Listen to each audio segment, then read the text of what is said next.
আজকে আমি যেই সাবজেক্টটা নিয়েছি, দুটো ফুল আর একটা প্রজাপতি উড়ে বেড়াচ্ছে ফুলের উপর দিয়ে, এরকম একটা সাবজেক্ট নিয়েছি। দেখেন, প্রথমে আমি ড্রয়িংটা করে নিচ্ছি, তারপর আমি কালার করে দেখাবো।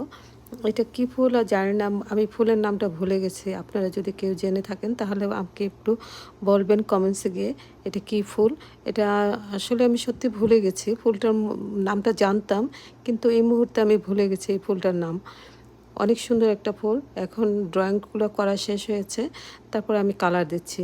প্রথমে বেগুনি কালারটা দিয়ে নিচ্ছি, তারপর আমি গোলাপি কালারটা দিয়ে বেগুনি কালারের সাথে মিশিয়ে দিচ্ছি। দেখেন, এইভাবে মিশিয়ে দিচ্ছি।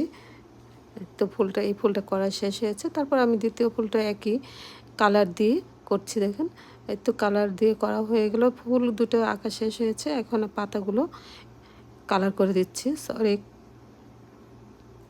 এইভাবে কালারটা করে দিচ্ছি পাতাগুলো। কালারটা, যা পাতার কালার তো আমরা সবাই জানি, ডিপ সবুজ এবং লাইট সবুজ দুইটা দিয়ে মিশিয়ে দিচ্ছি।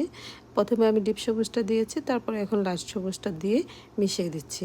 এর তো পাতাগুলো মোটামুটি কালার করা শেষ হয়েছে। তারপর আমি প্রজাপতিটা কালার করব।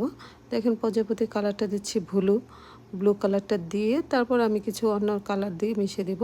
তারপর এই তো হয়ে গেল, প্রজাপতির কালারটা করা শেষ।